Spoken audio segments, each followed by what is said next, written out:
Hello दोस्तों, मेरे YouTube channel में आपका स्वागत है। तो चलिए गाने शुरू करते हैं। गाने अच्छे लगे तो प्लीज़ चैनल को लाइक और शेयर जरूर करें। लिविंग हॉल में सभी लोग लिविंग हॉल में बैठे हुए थे। शोभित एक तरफ बैठा हुआ था और अदिति किसी से फ़ोन पर बात कर रही थी। उसके चेहरे पर सीरियसनेस साफ नजर आ रही थी। अन्नप्राशन संस्कार मामा के हाथों होता था, जिस कारण सुधांशु अव्यक्त को अपनी गोद में उठाया बैठा हुआ। वहीं समृति वीर की गोद में बैठी हुई थी और रिद्धमा का कोई भाई नहीं था, जिस कारण मृत्युंजय रिद्धम को अपनी गोद में लेकर बैठा हुआ था। तभी पंडित जी मुंह मीठा करने के लिए खीर लाने को कहते हैं, जिसे सुनकर वर्षा रचना की तरफ देख कर कहती है, मैं जा रही हूँ। महक वर्षा की बात सुनकर बोली, वर्षा मैं तीनों बच्चों के लिए अलग से निकाला है, वहीं पर है, देखना ठीक है ना। वर्षा महक के बाद अपना सिर हिलाकर किचन में जाती है और साइड वाले कॉर्नर में रखे बच्चे के लिए बनी खीर के ट्रे को उठा लेती है और किचन से बाहर आने लगती है कि उसकी नज़र नीचे झुककर फ्रिज से सामान निकाल रहे नीलिमा पर जाती है। नीलिमा को देखकर वर्षा की आंखें छोटी हो जाती है। तभी वहाँ पर ध्रुवी आ जाती है और वर्षा को खड़ी देखकर कहती है, क्या हुआ भाभी? चलिए, वर्षा ध्रुवी की बात सुन अपना सिर हिलाते हुए बोली, ठीक है। इतना कहकर वर्षा ध्रुवी के साथ किचन से बाहर आ जाती है। वर्षा खीर की ट्रे को वहीं रख देती है तो पंडित जी बच्चे के मुंह को मीठा करने के लिए कहते हैं। वर्षा को न जाने क्यों अंदर से अजीब सा लग रहा था। सुधांशु उस चांदी के कटोरे में रखे छोटे से चम्मच से खीर भरकर अव्यक्त को तरफ खिलाने के लिए ले जाने लगता है तो वर्षा कहती है, रुकिए। अचानक वर्षा के रुकने पर सभी उसकी तरफ देखने लगे। रचना वर्षा को देखते हुए बोली, क्या हो गया वर्षा? वर्षा रचना की बात में बोली, आप गलत मत समझिए, लेकिन क्या मैं एक बार टेस्ट कर लूँ प्लीज़? नीलिमा वर्षा की बात सुनकर अपनी तरफ देखते हुए बोली, क्यों, तुम्हें लगता है कि किसी ने कुछ मिलाया है? वर्षा अपना सिर नहीं में हिलाकर बोली, मेरे कहने का मतलब ये नहीं है। नीलिमा वर्षा की बात सुनकर बोली, वो साफ पता चल रहा है कि तुम बच्चे के लिए बने खीर को खाना चाहती हो, मतलब तुम्हें शक है कि किसी ने उसमें कुछ मिलाया है। वर्षा नीलिमा की बात पर घूर कर देखते हुए बोली, मैंने कहा ना चाची, मैं ऐसा कुछ नहीं कहना चाहती, मैं बस उस खीर को चखना चाहती। नीलिमा वर्षा की बात पर बोली, बच्चे के लिए बनाए गए खीर को उनके अलावा कोई दूसरा नहीं खा सकता, इसलिए चुप रहो। वर्षा नीलिमा के कुछ खाने के लिए मुंह खोलते हैं तो विकल उसके पास आकर कहता है, तुम्हें खीर खानी है तो किचन में है और होगी, उसे खा लो, यहाँ पर क्यों जिद कर रही है? वर्षा वहाँ पर सोफे पर बैठा ऋतिक विकल्प की बात सुनकर बोला, वर्षा को खीर खाना नहीं पसंद, बल्कि कहना चाहिए उसे मीठा पसंद ही नहीं है। ऋतिक की बात पर वर्षा उसे घूरते हुए बोली, आप अपना मुंह बंद नहीं कर सकते आप। ऋतिक सोफे से उठकर किचन में जाता है और एक कटोरी लाकर मृत्युंजय के सामने रखते हुए कहता है, तीनों कटोरी में से एक एक चम्मच खीर इसमें डाल दो। मृत्युंजय ऋतिक की बात पर उसकी तरफ देखने लगता है। वहीं निर्जला ऋतिक की बात पर बोली, लेकिन ऐसा नहीं होता है। ऋतिक निर्जला की तरफ देखते हुए बोला, आंटी, खीर जूठी नहीं हो रही है, बस किसी के दिल की गलतफहमी को दूर किया करना है। फिर मृत्युंजय की तरफ देखते हुए बोला, डालिए। मृत्युंजय ऋतिक की बात पर तीनों कटोरी से एक एक चम्मच खीर कटोरी में डाल देता है तो ऋतिक उस कटोरी को वर्षा की तरफ बढ़ाकर कहता है, खा लो। वर्षा अपना सिर हिलाते हुए खीर को खा लेती है और कटोरी वहीं पर रख देती है। ऋतिक वर्षा को देखते हुए कहता है, कुछ हुआ?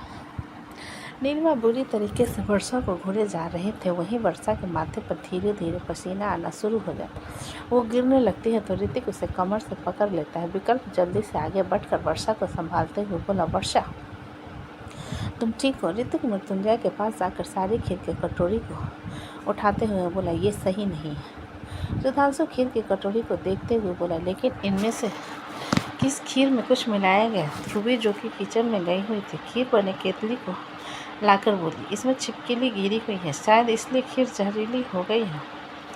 ध्रुवी की बात सुनकर महक अव्यक्त के पास जा उसे कसकर अपने सीने से लगाए खड़ी होकर वहाँ पर आती है और केतली को देखती है, जिस उसमें एक छिपकली मरी पड़ी थी। वर्षा क्योंकि विकल्प की गोद में हल्के से नशे में थी, अपने मुंह पर हाथ रखते हुए उठने लगती है तो विकल्प उसे जल्दी से अपनी गोद में उठाकर वॉश बेसिन की तरफ ले जाता है, जहां वर्षा वोमिट करने लगती है। वर्षा वोमिट करते हुए कहती है, सांस लेकर बोली, मुझे हॉस्पिटल जाना है। शोभित विकल्प की तरफ देखते हुए बोला, विकी चलो, अपनी वाइफ को उठाओ, हम हॉस्पिटल चलेंगे। शोभित की बात पर विकल्प अपना सिर हिला वर्षा को अपनी गोद में उठा लेता है और वो लोग वर्षा को लेकर हॉस्पिटल के लिए निकल जाते हैं। मृत्युंजय रिद्धम को अपनी गोद में उठाए सब लोगों की तरफ देखकर बोला, ये सब बस एक्सीडेंट था, हम रस्म आगे बढ़ा रहे हैं। मृत्युंजय की बात पर सब लोग अपना सिर हिला देते हैं। महक अभ्यक्त को सुधांशु के गोद में देख बोली, मैं खाना लेकर आती हूँ, उसमें कुछ नहीं होगा। सुधांशु महक की बात सुन अपना सिर हिला देता है। वहीं मृत्युंजय अमृत की तरफ देखकर उसके आंखों से इशारा करता है, जिस पर अमृत अपना सिर हिलाते हुए किचन की तरफ चला जाता है। वैशाली अमृत को किचन में आया हुआ देख कर बोली, तुम यहाँ क्या कर रहे हो? अमृत किचन में लगे सीसीटीवी की तरफ देखते हुए बोला, हम लोगों को शक है कि कोई इंसिडेंट नहीं था, बल्कि किसी ने जानबूझकर खीर में चिपकी ले गिराई। अमृत के बाद में महक उसे देखते हुए बोले, सभी घर के लोग हैं, किस पर शक करेगा? अमृत महक के बाद में बोला, वो तो दोषी के बारे में पता चलने के बाद पता चलेगा, फिलहाल के लिए तुम लोग अपना खाना लेकर जाओ, मैं अपना काम कर रहा हूँ। अमृत की बात पर महक और कुछ नहीं कहती और उन लोगों को जो बाकी खाना बनाया था उसे लेकर वहाँ पर आ जाते हैं। सुधांशु चम्मच में दाल भर के अव्यक्त की तरफ बढ़ाता है, जो अव्यक्त एक्साइटमेंट में उसे दाल तुरंत मुंह में भर लेता है, लेकिन बीच में उसका मुंह पूरी तरीके से खराब हो जाता है और वो दाल को थूकने लगता है। अव्यक्त की हरकत को देखकर सुधांशु मृत्युंजय की तरफ देखते हुए बोला, सच में मेरा भांजा आपकी तरह कुछ चीज़ों को लेकर, मेरा बेटा मेरी तरह नहीं रहेगा तो क्या तुम्हारी तरह रहेगा? मृत्युंजय ने रिद्धम को दाल पिलाते हुए कहा। रिद्धम बड़े प्यार से मृत्युंजय के हाथ से दाल पी रहा था। फिर जब मृत्युंजय उसे रोटी का छोटा सा टुकड़ा रिद्धम को खिलाता है तो रिद्धम उसे धीरे धीरे अपने सामने के दांत से ही काटने लगता है। वहीं वीर समृद्धि को पुलाव खिलाता है तो समृद्धि बड़े आराम से खाने लगती है। जब उन लोगों को अन्नप्राशन संस्कार पूरा होता है तो उनके सामने मिट्टी, सोने का भूषण, कलम, किताब और खाना रखा जाता है। मृत्युंजय उसकी तरफ देखते हुए, अब ये क्या है? रचना मृत्युंजय की बात सुनकर बोली, तुमसे इससे बच्चे का भविष्य देखा जाता है कि वो भविष्य में कैसे होंगे। मृत्युंजय रचना की बात पर बोला, मतलब अगर बच्चों ने सब कुछ एक साथ पकड़ लिया तो? रचना मृत्युंजय की बात पर बोली, तुम देखो तो सही तो क्या है, चलो रिद्धम को उतारो। मृत्युंजय रचना के बात पर रिद्धम को नीचे बैठा देता है तो रिद्धम सिर उठाकर उसकी तरफ देखने लगता है। मृत्युंजय रिद्धम की नज़रों को खुद पर महसूस करके बोला, सामने जो कुछ भी रखा है ना, जिसे चाहो उठा लो, सब तुम्हारा है। मृत्युंजय की बात पर सुनकर रिद्धम रेंगते हुए जाकर खाने को पकड़ लेता और अंगूर को तोड़कर खाने लगता। राजीव ये देख कर बोला, ये तुमने क्या चुन लिया? रिद्धम राजीव की आवाज़ पर उसकी तरफ मुड़ कर अंगूर को वहीं फेंक कर रखते हुए जाकर राजीव की गोद में चढ़ जाता है तो राजीव उसे अपनी गोद में उठाकर उसके होठों को टिश्यू पेपर से साफ करने लगता है। मृत्युंजय जाकर सोफे पर बैठ वीर की तरफ देखते हुए बोला, अब तुम्हारी बारी। वीर मृत्युंजय की बात सुन इस अमृति को नीचे उतारते हुए बोला, मेरी प्यारी भांजी, आपको जो चाहिए ले लीजिए।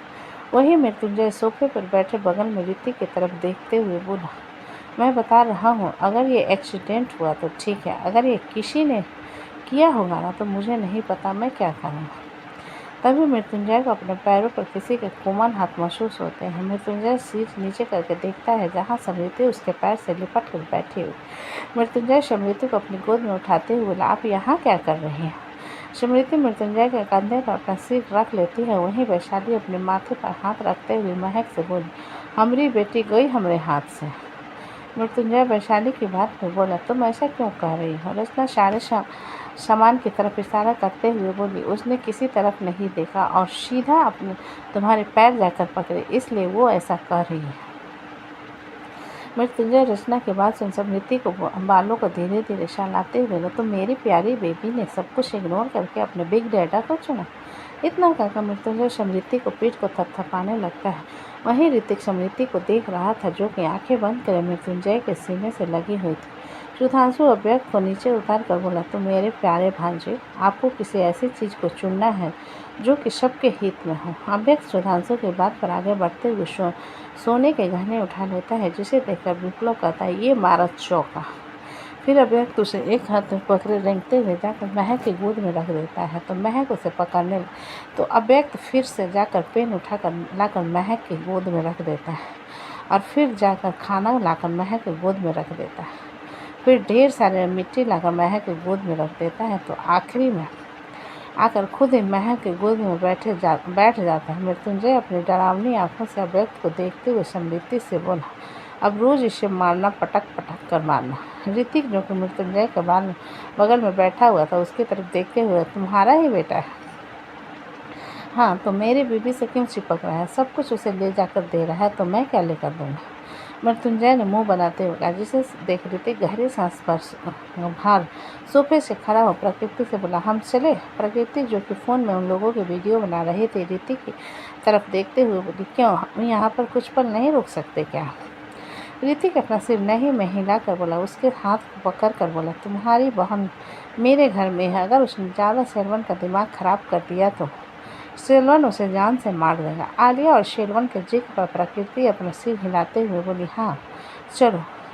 ऋतिक अपना सिर हिलाते हुए शारंग फैमिली की तरफ देखकर बोला, कल मेरे कुछ गेस्ट आ रहे हैं, तो तुम इस बारे में हमको काहे बता रहे हो? वैशाली ने पूछा, जिसके जवाब में मृत्युंजय वैशाली से बोला, क्योंकि वह यहीं पर रहेंगे। मृत्युंजय की बात पर वैशाली उसे देखते, इस बटेर के दोस्त हमारे घर में क्या काहे रहेंगे? मृत्युंजय स्मृति को अपनी गोद में पकड़े ऋतिक की तरफ देखते हुए बोला, ऋतिक तुम जाओ। ऋतिक एक नज़र वैशाली को घूरने के बाद प्रकृति के साथ वहाँ से अपने घर के लिए निकल जाता है।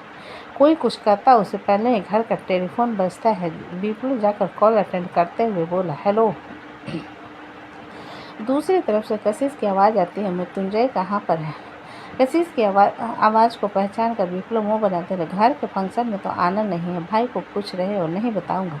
जिसे सुनकर कशिश अपने दांत पीसते हुए बोला, मैं हॉस्पिटल जा रहा हूँ, मीरा का लेबर पेन शुरू हुआ है, मुझे समझ नहीं आ रहा मैं क्या करूँ, इसलिए बोल रहा हूँ। इडियट, फ़ोन दो। विप्लव कशिश की बात पर 2 मिनट फ़ोन को देखने के बाद सब लोगों की तरफ देखता है तो सब उसकी तरफ अजीब नज़रों से देखने लगते हैं। रिया विप्लव के पास आकर उसे मारते हुए कहती है, अबे भोंडू, बोलेगा कौन है? विप्लव मृत्युंजय की तरफ देखकर बोला, कशिश भाई कह रहे हैं कि वो आपसे बात करना चाहते हैं, क्योंकि मीरा का लेबर पेन शुरू हो गया। विप्लव की बात पर रचना उसके पास उसके सिर को मारते हुए बोली, तो ये बात इतनी आराम से क्यों बता रहे हो? इतना कहकर उसके हाथ से फ़ोन लेकर कशिश से बोली, कशिश हॉस्पिटल जाओ, हम आ रहे हैं। कशिश ओके कहता है और कॉल कर देता है। रचना मृत्युंजय की तरफ देखती है जो कि गायब हो चुका था और इस स्मृति सोफे पर बैठी हुई। सभी लोग एक दूसरे की तरफ देखने के बाद गहरी सांस भरते और निर्जला, राजेंद्र जी, रचना, पीताम्बर, विप्लव हॉस्पिटल के लिए निकल जाते। वैशाली जाकर स्मृति को अपनी गोद में उठा किचन में आती